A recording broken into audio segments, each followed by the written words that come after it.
Mohamed Nasri asked me to do a segment on Gashaga trolling top politicians in this country. Now, this request of course came on such short notice, so I won't be able to compile a lot for you, but for me, the top of the top has to be in the middle of the feud between Rigathi and Sakaja, and they ended up being together at Bomas of Kenya. And when Rigathi was giving his speech as deputy president, he started talking about people with fake academic papers, and then he said that some of them are seated in the crowd and others are seated here on the podium with the president, while Sakaja is seated there. Now, if you look at the video, I'll play for you the audio of course because of copyright, but I will add a cutout of Sakaja somewhere just so that you can see his demeanor throughout Rigathi's speech. He was looking down the entire time. He knew, we knew, the world knew that this was a jibe at Johnson Sakaja. Just listen to this. This is a very important conference, and in my thinking, I should have been invited on the first day, not the last one, because this must be a very truthful conversation that requires a truthful and honest man. And now I'm coming at the tail end, but I'll still speak truthfully. This issue of fake certificates, I think it's a quick win for us. I think it's a quick win, Your Excellency. If we make a decision to get rid of all the fellows and characters with fake certificates, probably we could knock 10,000 people from the wage bill and recover $1 billion or $2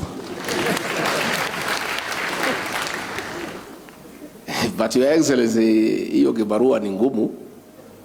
Sijui utaanzia wapi kwa sababu sioni mtu mwingine akiwezana naye. It requires a decision at your level. And I don't know who will help you. Because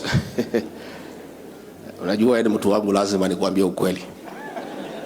Watu wengi wako kwa serikali, wengine magavana, wengine heads of department, wengine wamekaa huku, wengine wamekaa na wewe hapa. Makaratasi yao iko dosari. So you will have to make a decision. Na sijui nani atakusaidia. Maybe Musalia ataweza because nilimuona ADD pale akisoma. Hata mimi nilikuwa pale. Na unajua mimi rais, hii maneno ya makaratasi sishughuliki sana naye, because mimi sitaki kwenda hiyo barabara ya kwenda River Road. Mimi natosheka na ile kidogo niko naye. So when I've been complaining that I'm feeling lonely at the top because my boss has 3 degrees, controller of State House has 3, nani kila mtu, mimi niko na kamoja. So hii watu ya River Road wamekuwa wakinitafuta. Nasema sasa wewe naibu wa rais unalalamika nini? Tumesaidia watu wengi. Tumesaidia fulani, tumesaidia fulani, tumesaidia fulani. Rais, hawa list hiyo nitakupatia ile nimepewa. Ya wale wame. Unajua Your Excellency, as you are looking for a running mate, and it was looking like it was me and Professor Kindiki who were in the final shortlist. And my supporters were feeling probably I could be disadvantaged because Professor Kindiki ko pale na mimi ko pale. So a lot of my supporters and characters were calling me. Wanasema tunaweza panga haraka haraka. Hata kama ni kama masters. Utafutiwe ndio ufike pale. So Your Excellency, uliponiita kwa interview kuniuliza mambo ya masomo, nikakwambia niko na degree moja, ukaniuliza hata master huna. Nakwambia rais, unikubali tu vile niko, nitangangana mbele. Na rais unaona mimi nangangana. The beauty, there is no need now to look for these funny certificates. Kuna haja. We have come up with a very good program called recognition of prior learning. If you feel you have skills and competencies that needs to be certified, the mechanism now is there. Kuna haja ya kwenda River Road, Uganda, Ghana, wapi? Kuna haja. So hata mimi kuna haja kwenda kungana na masters. I'll turn up kwa hii watu ya qualifications, niseme nimengangana hii na hii na hii, na ninaona kama nimefika hiyo kiwango.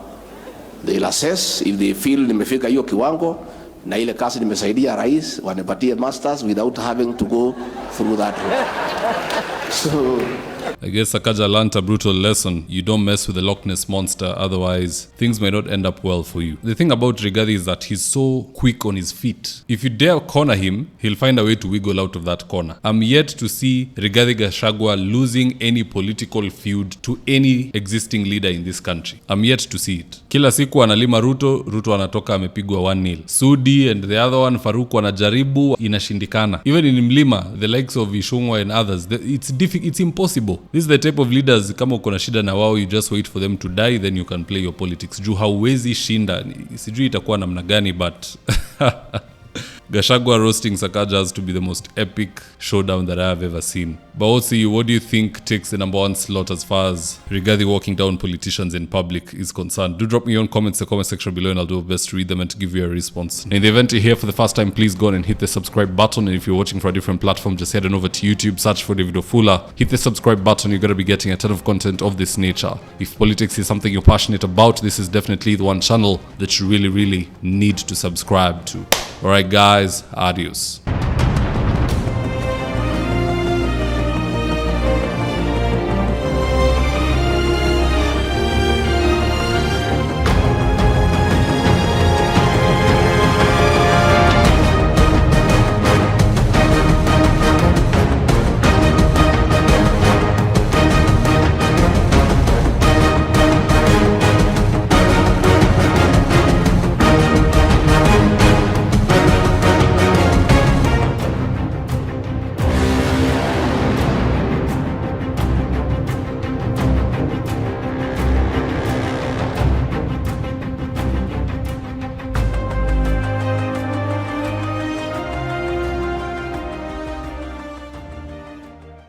Thank you for choosing David Wafula as your primary news platform.